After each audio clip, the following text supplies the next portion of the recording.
Mesdames et messieurs, bonjour et pardon pour ce petit ajustement. Nous attendons encore Catherine Cusset qui devrait nous rejoindre et on a ajouté un fauteuil à cet effet puisqu'elle est bien prévue pour cette rencontre. Alors justement, c'est une rencontre qui s'intitule « Écrire ou transcender l'intime » et nous verrons à travers les 4 romans ou récits dont il est question avec nos invités qu'il y a effectivement plusieurs façons de ne pas parler de soi ou de parler de soi et d'en faire quelque chose qui est de la littérature. Et avec notamment Annie Ernaux pour son mémoire de fille qui est sorti au printemps aux éditions Gallimard. À côté d'Annie Ernaux, nous avons sur sa gauche Samuel Benchetrit, La nuit avec ma femme, publié aux éditions Plomb Julliard.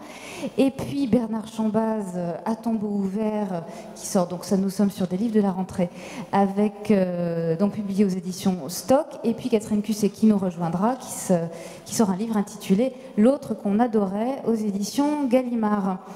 Je vais commencer avec vous, Annie Ernaux, parce que, comme les invités ici, vous parlez de quelqu'un dont vous avez été et dont vous êtes très proche, avec qui vous nourrissez des liens très étroits, mais une personne qu'il vous a fallu retrouver, puisque ce livre court parle de vous à une période de votre vie particulière. Est-ce que vous pourriez nous en dire un petit peu plus? Je pense que le micro marche. Le micro, oui, ça marche. D'abord, il y a toujours une grande difficulté à parler de son livre.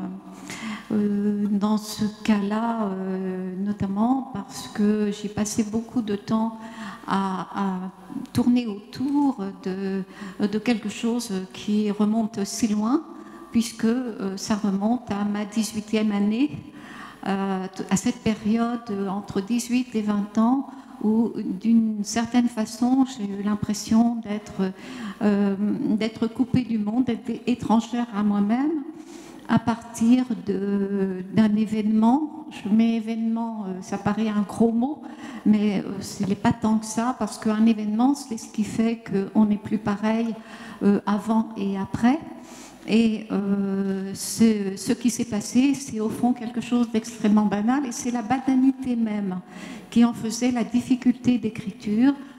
C'est une nuit sexuelle, je vais employer ce terme un peu à la Pascal Quignard, nuit où je passe de l'ignorance complète de ce que peut être un corps d'homme, ce que peut être la sexualité, à sa découverte, sans que ce soit vraiment la perte de la virginité. C'est la violence surtout, et c'est l'inattendu, dirais-je, qui fait l'événement.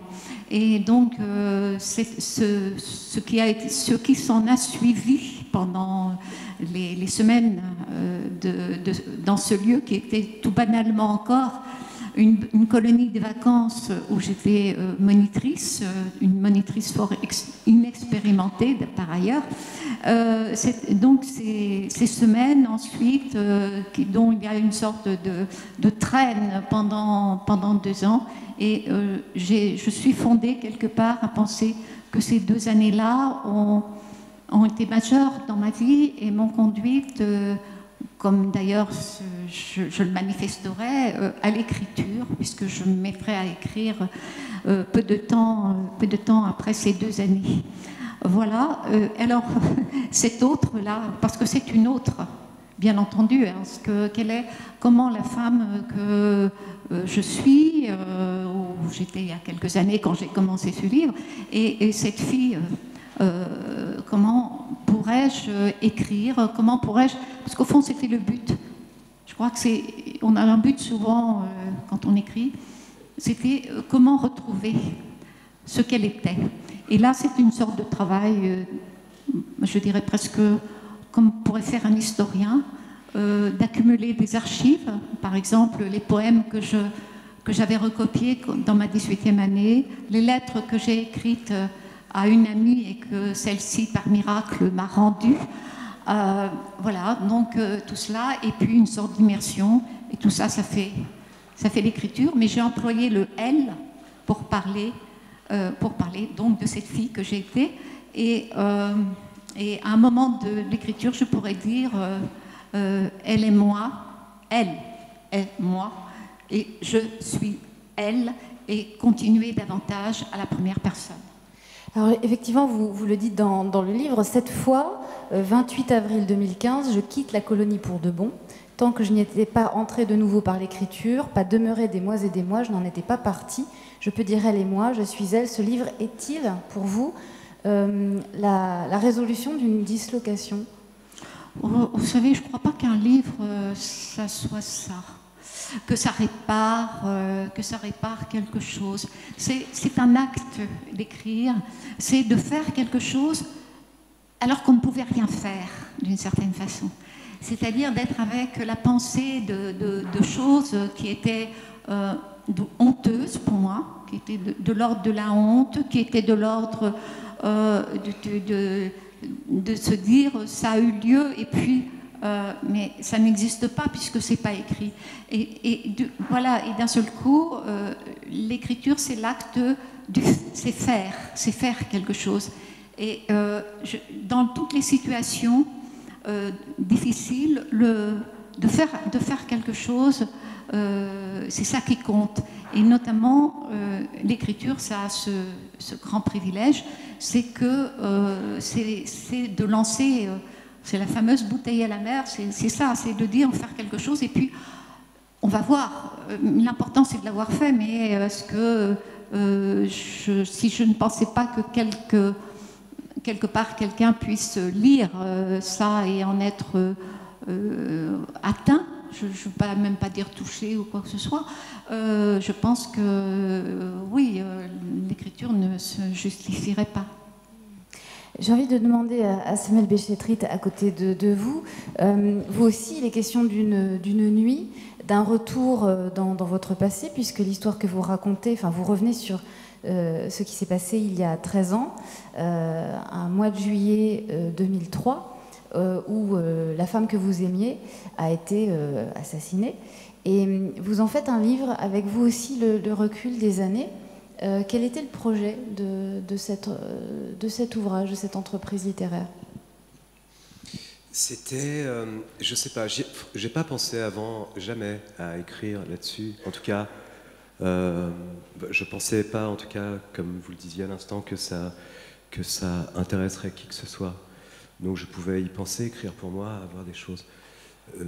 Mais en fait, j'avais quelque chose dans un premier temps, d'avoir envie de passer un moment avec elle aussi, de passer quelques temps avec cette femme, m'enfermer un peu dans l'écriture et de pouvoir la convoquer d'une certaine façon, puisqu'on avait nous ce rapport-là. On a été emprisonnés dans un fait divers qui ne nous regarde pas, ni elle ni moi. Les victimes des faits divers ne demandent pas à être dans des faits divers et ceux qui en sont la conséquence non plus. Donc moi je ne voulais pas participer à ça, donc j'ai essayé en tout cas moi de la convoquer autrement. Ensuite, l'autre chose, c'est que le sujet de ce livre me semblait intéressant. Voilà, j'avais l'impression que je pouvais écrire là-dessus, puisque du temps était passé, j'y avais pas mal réfléchi, j'étais passé par beaucoup d'états. On nous demande souvent d'avoir un avis après une mort, alors qu'on va en avoir beaucoup, tous les jours, ça va changer plusieurs fois, et puis doucement, il y a un avis qui va prendre le dessus, et puis il y a un apaisement surtout qui va arriver. Et moi, j'avais l'impression que ce qui m'intéressait, c'était de parler aussi de cette violence qui lui a été faite, donc une violence qui est faite à une femme, ce qui est malheureusement assez quotidien, et de pouvoir l'écrire en tant que garçon, voilà, puisque moi-même je suis de ce territoire, donc c'est un acte commis par un homme et sur une femme, et moi je suis un homme, et je suis la conséquence, et je dois élever un petit garçon avec cette histoire. J'avais l'impression que c'était quelque chose qui en tout cas, j'avais envie de faire ce voyage-là à ce moment-là. Quelle forme vous avez choisie? Elle est particulière, la forme de ce livre, pour fabriquer la fiction. Il fallait qu'elle soit à la hauteur, c'est pas prétentieux, mais en tout cas, il fallait que ça puisse plaire à celle dont ça parle. Cette femme, Marie, parce qu'on sait, voilà, c'est Marie Trintignant. C'était une femme qui aimait la poésie, qui aimait les livres.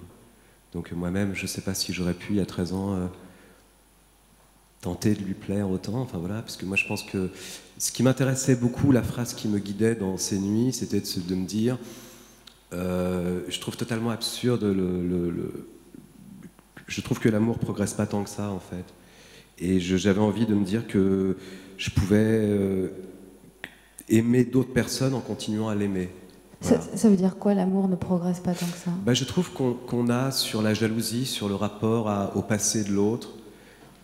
Moi j'ai eu l'impression de me retrouver dans une histoire du Moyen-Âge, quoi, où une histoire, et en fait pas du tout, ça se passait aujourd'hui avec des gens soi-disant enfin, dans un milieu artistique, un milieu privilégié. Et bon, c'est une sombre histoire d'un type qui bat sa femme, quoi, en fait, voilà. Alors j'ai été très troublé par ça. Après, on essaie de déformer, on dit des mots comme accident, passion. Moi, je ne crois pas tellement ça, en fait. Voilà. Donc, je pense surtout qu'il y a un regard sur le passé de l'autre qui n'est pas toujours précieux. Et c'est cette chose-là qui me semble importante, de se dire que quand on rencontre quelqu'un, en fait, il est au contraire, il est plus rempli d'amour que... voilà, donc moi, je suis fier d'avoir fait ce travail même pour moi, c'est-à-dire de me dire, je porterai cet amour, mais je serai capable d'en avoir d'autres, d'aimer encore. Je ne veux pas que ça abîme mon avenir. Ça peut le changer, ça peut me rendre plus fort même, mais pas plus fragile, quoi. Il y a eu un exercice de transformation personnelle à travers l'écriture de ce livre? Non, je ne crois pas. Je crois exactement ce que vous disiez. Je ne pense pas qu'on règle ses comptes. Enfin, en tout cas, moi, je n'ai pas eu l'impression de régler quoi que ce soit. Non, c'est quelque chose qui ne se remplace pas. En revanche, j'ai eu l'impression qu'au moment où je l'ai écrit, en fait, c'est exactement ce que vous disiez. J'ai eu l'impression que ça pouvait intéresser quelqu'un d'autre. Voilà. J'avais quelque chose à dire là-dessus. Je peux me planter et mal le dire, mais en tout cas, au début du projet, j'avais l'impression que j'avais quelque chose à dire que je n'avais pas vraiment entendu. Et surtout, et ce qui compte surtout, c'est que j'allais bien en l'écrivant. Je ne l'ai pas écrit en allant mal. Ça m'a rendu malheureux de l'écrire. Et j'ai traversé quelques tempêtes, mais je l'ai écrit en étant fort. Dans le livre, dans votre livre, et ainsi que dans celui d'Annie Ernaux, il y a derrière la femme, qui est plutôt en lumière, il y a le masculin, la question du masculin, et vous venez d'aborder un peu le sujet. Vous êtes de ce territoire-là, disiez-vous. Comment la violence faite aux femmes, et dans le cas aussi du livre d'Annie Ernaux, il y a une forme de... oui, enfin, je vous laisserai définir, mais une forme en tout cas de prédation, d'objectivation. Comment est-ce que vous analysez et vous déterminez tous les deux ce masculin-là dont vous êtes vous, Samuel? Comment, en tant qu'homme, on sent qu'il y a une culpabilité, ou est-ce qu'il y a une responsabilité, une méditation sur ce qu'est le masculin? Comment vous placez-vous? Je sais pas, j'ai l'impression que j'ai une très grande éducation par rapport au masculin. C'est-à-dire qu'il y a une histoire de l'homme par rapport à la femme, une histoire de force. Moi, j'ai eu une chance assez incroyable, c'est que j'ai été élevé par un père très doux, qui n'avait pas c'était pas un macho, il était complètement en égalité. J'ai pas vécu avec quelqu'un qui m'a donné une image assez négative de ça. Ensuite, en étant très objectif dans le monde dans lequel je vis, évidemment que la femme reste en danger et en souffrance, puisque encore aujourd'hui en France, il y a 100 femmes par an qui meurent. Forcément, c'est-à-dire qu'il y a une éducation qui n'est pas du tout faite, et on assiste à ça. Mais même dans n'importe quel... Je pense que les filles des tours HLM où j'ai grandi moi sont pas protégées comme des femmes des tours de la Défense, quoi. Il y a une inégalité qui est évidente à regarder, mais c'est vrai que c'est là.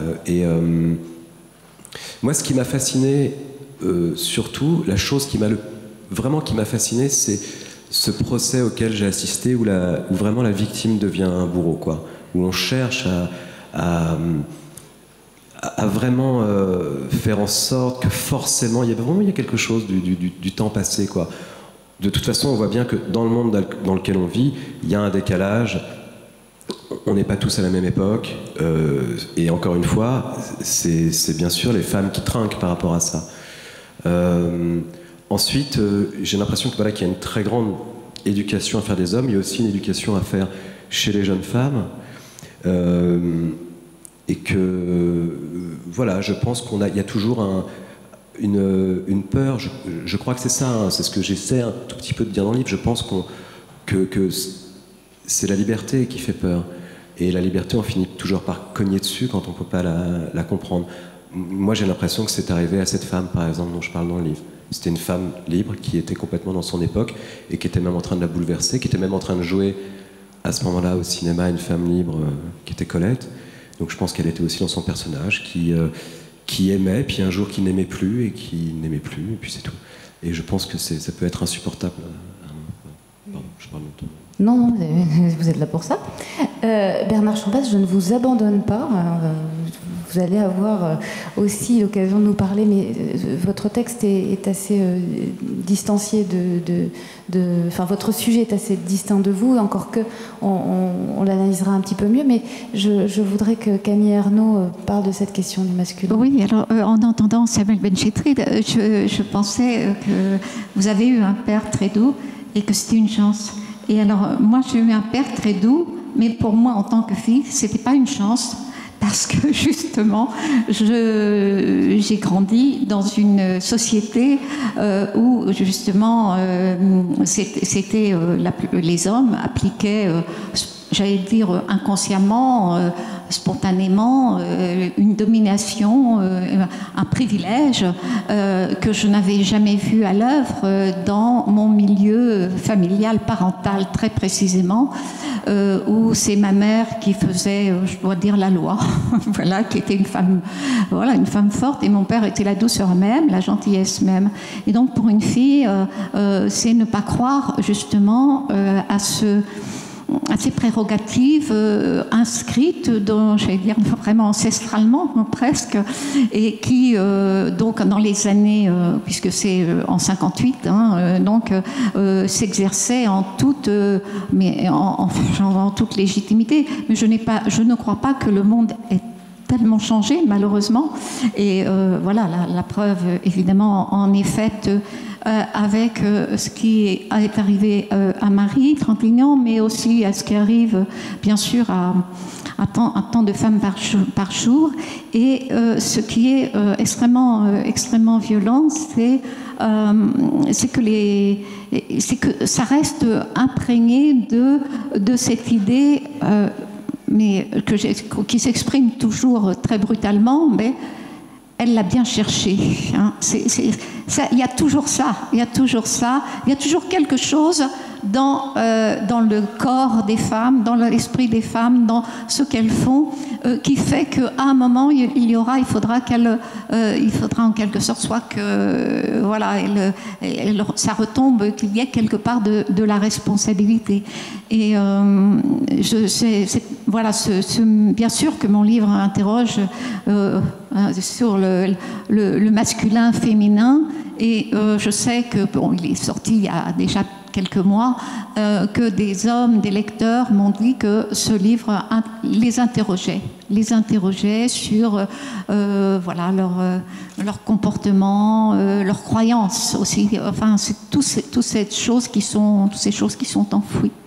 Ce que vous racontez également tous les deux, et on va rejoindre Bernard ensuite, ce que vous racontez, c'est l'impact de la violence. Dans vos textes, on s'aperçoit qu'en réalité, ce n'est pas un choc qui ensuite, avec des atomes qui disparaissent et qui s'évanouissent, et que cette violence-là, elle est constitutive de vos vies ensuite. De quelle manière est-ce que vous en avez fait du vivant, en fait, tous les deux? Allez-y. Oui, mais c'est difficile justement de vous dire. C'était justement, surtout des années après, de voir... Pendant 2 ans, pardon de vous couper, mais enfin, parce que je sais où je voulais vous emmener un peu, vous avez vous développez un rapport au corps. Ah oui, le rapport au corps a été pour moi ravageur, c'est le terme vraiment, parce que ça s'est manifesté tout à fait, je veux dire, ce qui m'est arrivé au corps, certes, mais c'est pas seulement ça, c'est dans ma tête. Et donc, il y a eu effectivement la boulimie, hein, vraiment la boulimie qui est une chose épouvantable à vivre. Et comme je suis une femme, une conséquence qui était, je n'ai pas peur de le dire comme ça, puis c'est dans le livre, c'était l'arrêt brutal des règles, donc une sorte de corps asexué. Qui devient asexué justement parce que quelque chose lui est arrivé. Quelque chose est arrivé. Et c'était tout cela. Donc, et puis, c'est sur les conséquences aussi, sur le désir qu'on a. Justement, d'un seul coup, c'est que l'avenir est arrêté. C'est très important, cette idée-là, de l'avenir qui s'arrête. Et qui pour moi, j'ai l'impression qu'il se remettra en marche seulement 2 ans après. Et vous, Samuel ? Oui, oui, j'ai l'impression que les coups comportent voyage, de toute façon. C'est-à-dire, quand on frappe une personne, on va en frapper des dizaines sur des générations, puisque moi, par exemple, j'avais un fils avec cette femme, évidemment, ses enfants lui parleront, donc ses enfants auront de la peine pour ce qui lui est arrivé. J'ai refait ma vie, j'ai eu une petite fille qui a cru longtemps que sa mère était la mère de... Bonjour. Qui a cru longtemps que sa mère, qu'ils avaient la même mère, et puis à un moment donné, elle a compris que c'était pas la même mère, donc il a fallu lui expliquer ce qui était arrivé à la mère de son frère. Et ça a été terrible pour elle. Donc quelque part, le mal est entré dans la chambre de ma fille 10 ans après, à un moment où elle-même n'était pas née. Enfin voilà, donc ça, c'est sûr que ça voyage. C'est une répercussion qui est terrible, quoi. Catherine Cusset vient nous rejoindre. Elle l'a pas fait exprès, c'est un problème d'horaire, on vous a pas donné les bons, et donc vous êtes toutes paniquées, vous allez vous remettre. Parce que tout va bien, on vous attendait tranquillement, vous savez que vous étiez là, votre fauteuil était... Vous attendez, il n'y a aucun problème. Je vous résume rapidement, on a parlé de l'intime, de la violence, du rapport à la violence. Vous nous rejoignez, ça tombe bien, parce que je trouvais qu'il y avait quelque chose dans cette rencontre qui allait bien par pair, homme-femme en plus. Bon. Il y a dans le texte de Bernard Chambaz et dans le vôtre, tracassez pas, je vais d'abord cuisiner Bernard Chambaz, remettez-vous, une concordance dans le sens où le sujet de votre livre est plus loin que vous. Il y a une adresse, une façon de le traiter dans votre livre, Catherine, qui est particulière, hein, avec des choix narratifs et des choix de langue. Mais vous parlez de choses qui sont distinctes. Et Bernard, par exemple, vous avez choisi de nous raconter, À tombeau ouvert, l'histoire de la mort d'Ayrton Senna. Pas exactement ça, et pas exactement de façon biographique, hagiographique, ou quoi que ce soit. Pourquoi d'abord ce sujet qui intéresse beaucoup Samuel Benchetrit par ailleurs? Je sais. Oui, enfin, c'est l'histoire de la mort et la vie d'Ayrton Senna. Si je me suis penché sur la mort et la vie d'Ayrton Senna, et si je suis ici dans ce débat, enfin, tourné autour de l'intime, de ce qui nous est arrivé, il y a une raison très particulière, très simple à comprendre, même si elle arrive à la fin du livre, du fait de la composition de ce livre. Pour dire les choses, j'en suis toujours un petit peu désolé, je m'en excuse à l'avance, avec une certaine violence. Si vous voulez, le nœud de l'affaire, c'est que voilà, ma femme et moi avons perdu un de nos enfants le 11 juillet 1992 dans un accident de voiture en Grande-Bretagne.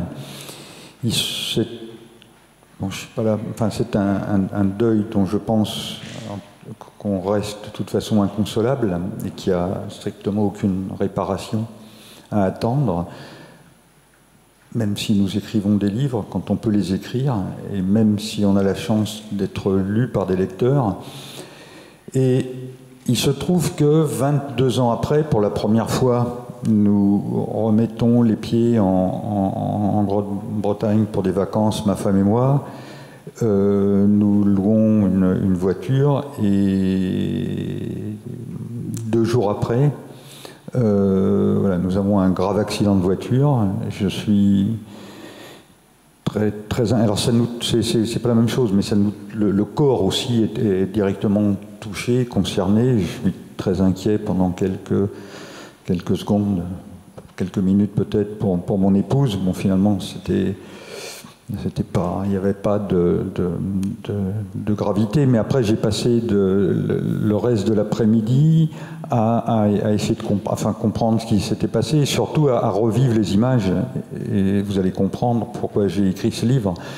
Les premières images qui me sont revenues à l'esprit, c'était l'accident de la mort d'Ayrton Senna. Pourquoi? Parce qu'il était intervenu, c'était le 1er mai 1994, c'était moins de 2 ans après l'accident de notre fils, et c'est la première fois, si vous voulez, que la mort par le biais d'un accident automobile pénétrait dans ma conscience, et j'étais, comme peut-être quelques-uns parmi vous, et j'ai fait l'expérience depuis que j'ai écrit ce livre que beaucoup de personnes se rappellent où elles étaient le 1er mai 1994 et se rappellent avoir vu cet accident. Moi j'étais devant la télévision et derrière moi, il y avait la chambre de notre fils qui était encore entrouverte, où en plus il y avait sur un mur une carte postale des petits chevaux de Tarquinia. Donc c'était le monde étrusque. Il y avait là aussi une espèce de centre de gravité géographique qui s'imposait. Et il y avait cette obscénité des images dont je n'arrivais pas à me retrancher. J'avais coupé le son, mais j'étais toujours à la fois fasciné par ces images qui étaient finalement les images de la mort d'un homme jeune. Donc je repensais à ça cet après-midi, et puis à un moment j'ai repensé, le jour, nous étions le 15 août 2014, et le 15 août, je suis, enfin pas désespérément, mais il se trouve que je suis athée, mais je connais bien par l'histoire de la peinture, la religion, et enfin il n'y a pas besoin d'être grand clair pour savoir que le 15 août c'est le jour de l'Assomption, où la mère rejoint le Fils au ciel, et si vous voulez, tout ça a été finalement, est devenu pour moi une espèce d'impératif moral d'écrire la vie et la mort et la vie, enfin, mais plutôt la vie. J'ai voulu en faire un livre vivant, j'espère que j'ai réussi, de ce pilote exceptionnel. Et vous avez choisi de passer par la mythologie, c'est-à-dire qu'il y a tout au long de ce texte quelque chose qui a trait au sacré, hein, pour un athée, parce que vous l'emmenez vers Achille et vous en faites un symbole, une espèce d'archétype. Donc en fait, ça devient presque un conte. Pourquoi avez-vous choisi de rapprocher ce personnage de la Formule 1, de la mythologie? Je crois que quand on écrit, on choisit beaucoup. Hein. On passe notre temps à choisir, ne serait-ce que choisir des mots, et choisir ce qu'on va raconter et ce qu'on ne va pas raconter. Là, en l'occurrence, Achille, je dirais que je l'ai moins choisi qu'il s'est imposé à moi. C'est-à-dire que c'était déjà une image que j'avais pour notre fils Martin. Enfin, lui était mort jeune, c'était un enfant, enfin comme tous nos enfants. Il était très beau, il était très prometteur, mais comme chacun de nos enfants. Et donc cette mort dans l'éclat de la jeunesse m'avait toujours frappé. Achille, en plus, il avait la gloire.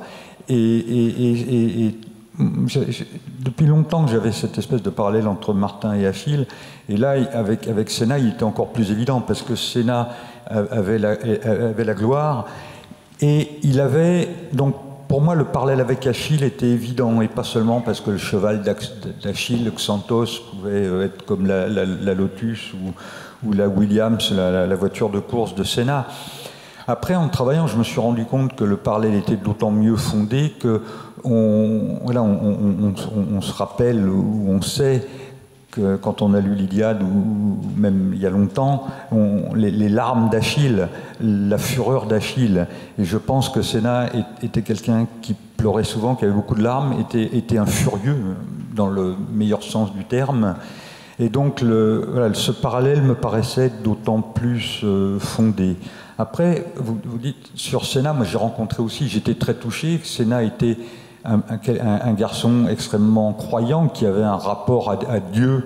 Dieu lui tenait régulièrement compagnie, si je puis dire. Et Dieu, il l'a vu à l'intérieur de son cockpit un jour de Grand Prix quand il l'a rencontré. Dieu, il l'a vu dans un autre Grand Prix qui était à Monaco, à la fin du tunnel.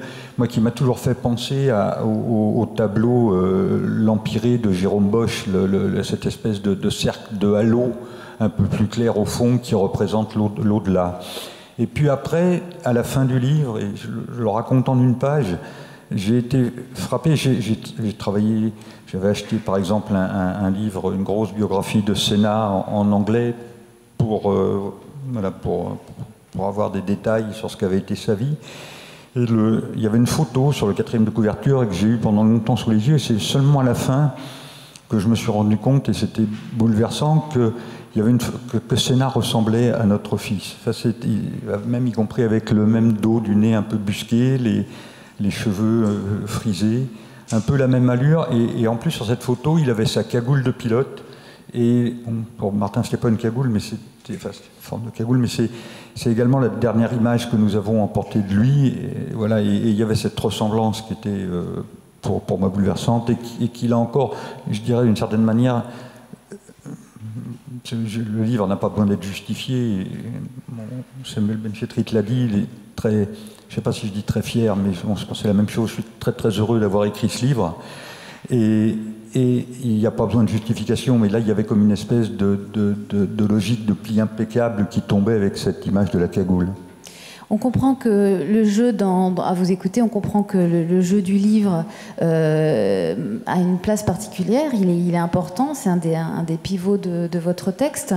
Vous organisez aussi des rencontres posthumes, parce que le texte est très, très rythmé. D'abord parce qu'on parle de Formule 1, donc il y a une espèce d'exigence, de rapidité, de façon assez efficace, ce qui n'enlève rien à la tendresse et à la profondeur de votre propos, mais vous organisez des rencontres avec Fangio, et puis vous retracez aussi des lignes, puisqu'il est mort un an après Sénat, après un choc après la mort de Sénat, il s'en est jamais remis en réalité, en tout cas c'est la thèse que vous développez. Andrea de Cesari et Jules Bianchi, qui était aussi une victime de ce Grand Prix de San Marin absolument épouvantable. Pourquoi n'avez-vous pas rencontré Sénat à la fin du livre ? Non, parce que Sénat, je dirais d'une certaine manière, je l'ai rencontré pendant tout le livre. Il est l'homme du livre. J'ai en tout cas le sentiment d'avoir eu une grande proximité avec lui. En même temps, votre question me fait douter. C'est peut-être dommage que je ne l'ai pas rencontré plus directement.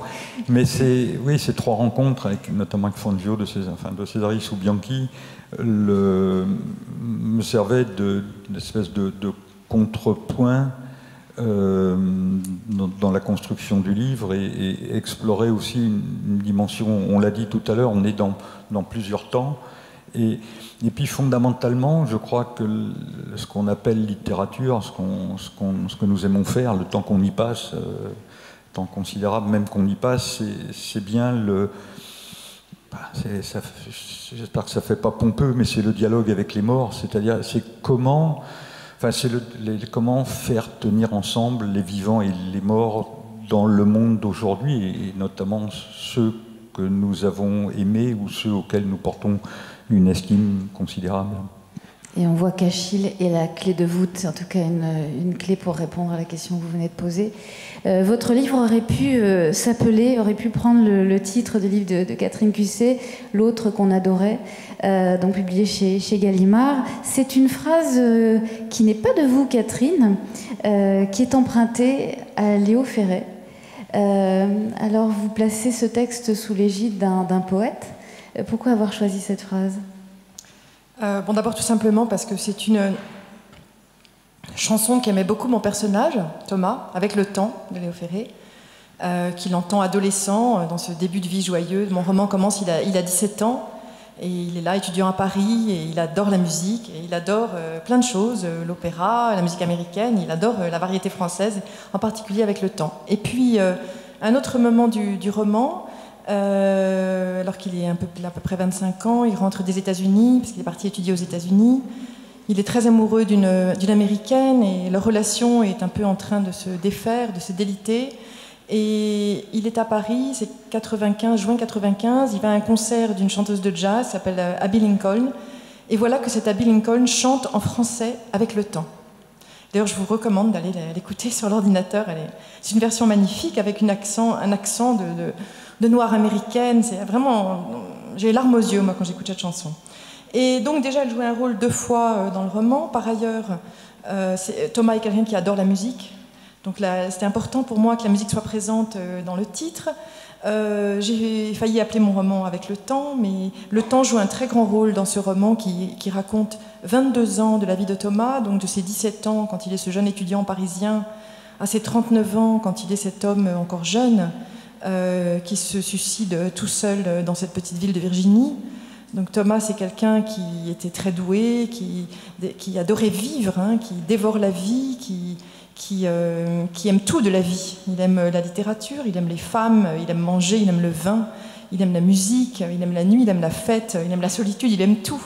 Et il se retrouve donc 22 ans plus tard, alors que c'est un homme qui est tellement entouré d'hommes et de femmes, tout seul dans cette petite ville de Virginie. Et pourquoi ? Parce que... pourquoi ? Je ne peux pas répondre, hein, il faut lire le livre.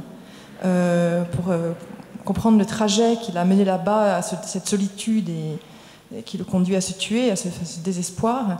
Et donc, c'est l'autre qu'on adorait, parce que Thomas, c'est l'autre. C'est celui qui est différent, celui qui est différent de nous, mais aussi l'autre en nous, et celui qui était entouré d'amis, celui qu'on adorait, et adorait le passé, dit bien qu'il est mort. Et est-ce que j'ai répondu à votre question ? Je crois que oui.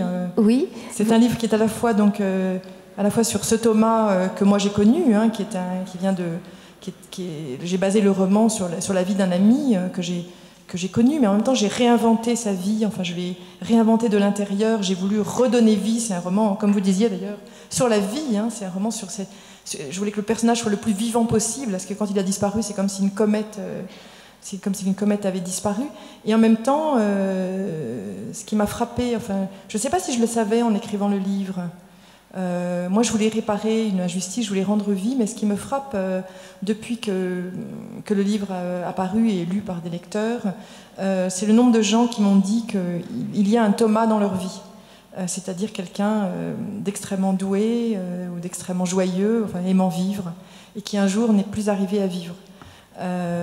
Et qui s'est soigné lui-même parfois par l'alcool ou la drogue, ou qui s'est suicidé. Et c'est souvent évidemment lié à une maladie, un désordre des humeurs, une maladie mentale non diagnostiquée. Et voilà, donc c'est à la fois sur mon Thomas et sur tous les Thomas.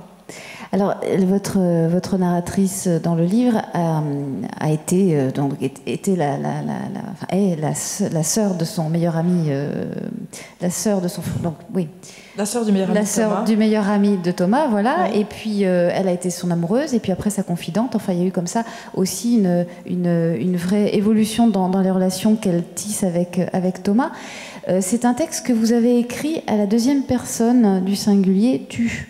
Vous vous adressez votre narratrice s'adresse à ce Thomas. Je voulais savoir quelle place vous donnez au lecteur à travers ce choix narratif. Alors le lecteur, je ne sais pas. D'abord, c'est vrai que tout le monde me pose la question du tu. Tout le livre est une adresse. Tu. Alors, je ne l'ai pas choisi. Vous parliez des choix, justement. Je ne l'ai pas choisi. Je pense que ça s'est imposé. Bon, déjà, c'est un roman. La personne réelle qui est derrière Thomas est morte il y a plus de 8 ans.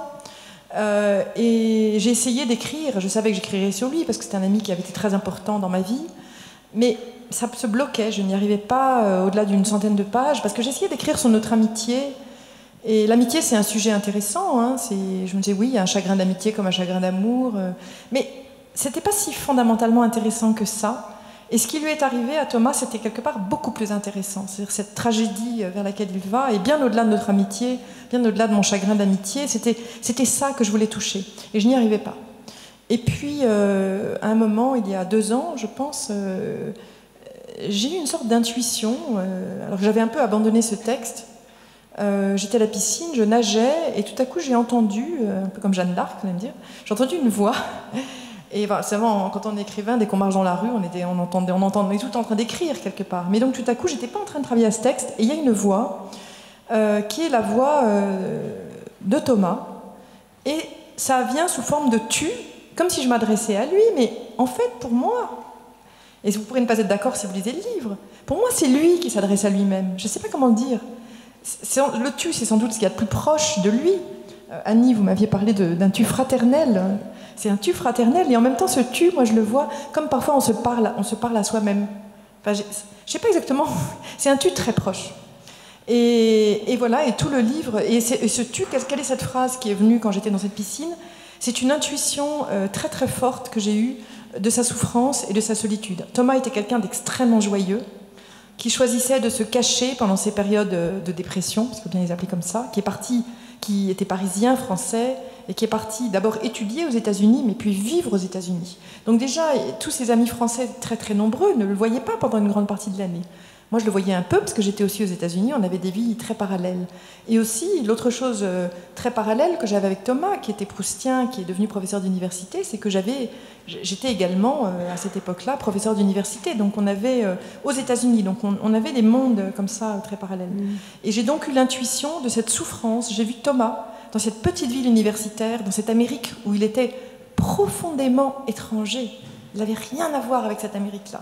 Parce que c'est quand même l'Amérique profonde où il se retrouve.